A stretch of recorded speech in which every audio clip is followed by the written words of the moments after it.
Hai mẹ con cứ ngỡ tên lưu manh. Trong thôn trộm tiền nhà mình. Người mẹ dẫn theo cả nhà đến đòi mà không được. Tức quá nên đập nát nhà tên lưu manh luôn. Kết quả là hắn lại dẫn người đến, đập nát cả nhà họ luôn. Chị dâu Tư, chị không sao chứ? Tôi không sao, tôi trốn trên cây rồi. Con lợn rừng bị anh Tư của em xử lý rồi. Tống Tư Ý đưa tay nhéo eo anh một cái. Không đau, chỉ thấy ngứa ngứa thôi. Cứ như là đang trêu chọc anh ấy vậy, Hammer. Lợn rừng là do tôi tiễn đi đó. Sao mà buồn cười thế nhỉ? Tĩnh Châu đúng là người từ quân đội ra có khác. Ra tay cái là thấy lợi hại ngay. Sao tôi cứ thấy lợn rừng là do thím Tư xử lý nhỉ? Cả đám cùng giúp khiêng lợn rừng xuống núi. Người còn chưa xuống đến chân núi, dân làng đã nhận được tin rồi. Biết là có thịt ăn. Cả đại đội đều hân hoan hẳn lên. Ai mà giỏi thế, săn được cả lợn rừng. Nghe nói Tống Tư Ý gặp lợn rừng trên núi. Đồng chí Tạ Tĩnh Châu đi cứu rồi tiễn con lợn đi luôn. Anh ta còn đang bị thương mà. Sao có thể xử lý được lợn rừng chứ? Tống Tư Giai không đợi nổi nữa, muốn đi xem tình hình. Nên cũng chẳng thèm đợi Lục Yến, kéo luôn Ngô Nam hớt hải chạy đi. Đến khi họ tới bãi tập trung, mọi người đã xếp hàng dài dằng dặc. Kiếp trước vào lúc này anh ta đã bị liệt rồi. Sao kiếp này lại khác như vậy? Chẳng lẽ đã xảy ra chuyện gì mà mình không biết sao? Tống Tư Ý không đi xếp hàng chia thịt lợn. Cô cùng Tạ Chiêu Chiêu đứng bên cạnh xem náo nhiệt. Thím Thúy Hoa, thím không đi xếp hàng nhận thịt à? Tôi đẻ nhiều con để làm cái gì chứ? Cứ để chúng nó đi xếp hàng. Tôi chỉ việc ngồi chờ ăn thôi.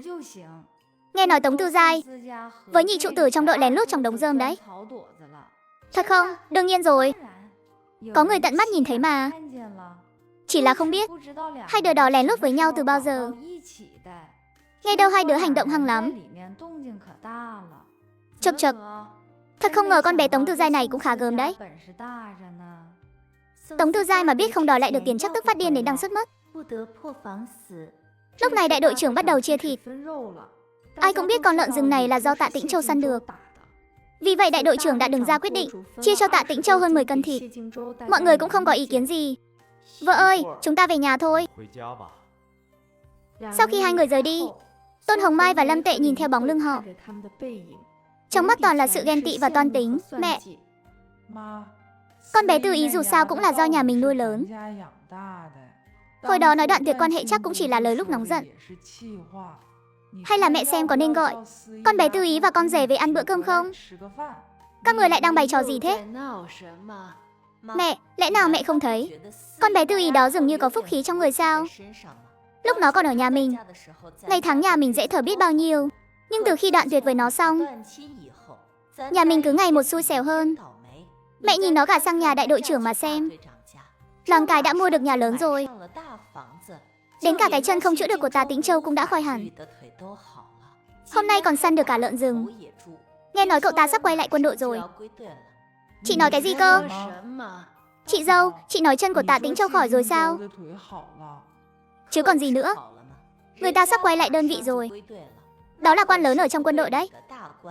Tiền đồ vô lượng. Có những người ấy à, đúng là nhặt hạt vừng mà bỏ mất của dưa hấu. Làm sao có thể như vậy được? Chẳng phải bảo là không có cách chữa sao?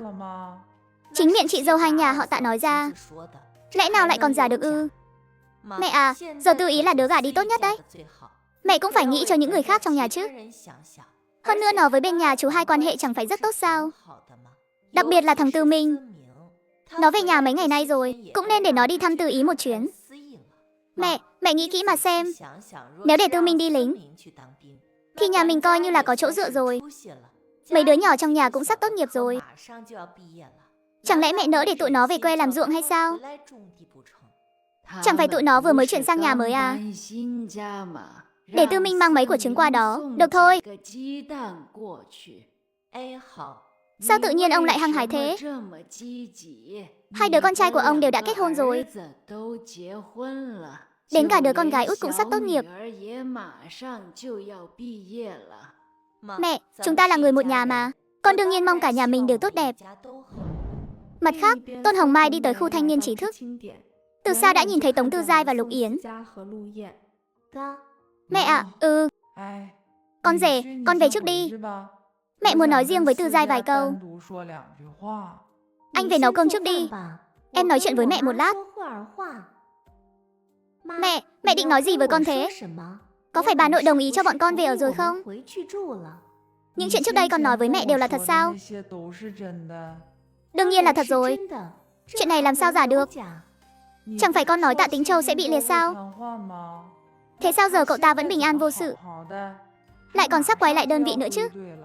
Mẹ nói ai cơ? Tạ Tính Châu ấy, chân cậu ta khỏi rồi. Sắp về đơn vị rồi. Sao có thể chứ? Mẹ đùa con à? Kiếp trước Tạ Tĩnh Châu đến tận lúc ra đi vẫn bị liệt mà. Sao có thể khỏi được chứ? Đó là sự thật đấy. Con xem liệu đó có phải chỉ là giấc mơ của con không? Con nói xem, con từ bỏ một người tốt như Tạ Tĩnh Châu. Nếu mà gả cho cậu ta, thì cái nhà gạch ngói đó đã là của con rồi. Lại còn là phu nhân quân đội bao người mơ ước. Mẹ, để con nghĩ xem, chân anh ta sao mà khỏi được nhỉ? Mẹ, anh ta khỏi thì thôi. Có gì to tát đâu chứ. Chúng ta mới là gia đình giàu sang sau này. Hy vọng đúng như lời con nói. Tất nhiên rồi, mẹ yên tâm đi. Sau này con chắc chắn sẽ sống tốt hơn Tống Tư Ý. Thế tiền con đã đòi nhị trụ tử về chưa? Nhị trụ tử nó không chịu thừa nhận là đã lấy tiền. Để mẹ đi đòi nó. Mẹ, mọi người hãy đi âm thầm thôi. Chuyện này mà làm ầm ĩ lên, con cũng sẽ bị liên lụy. Biết đâu còn bị tống đi nông trường cải tạo đấy. Con nói đúng.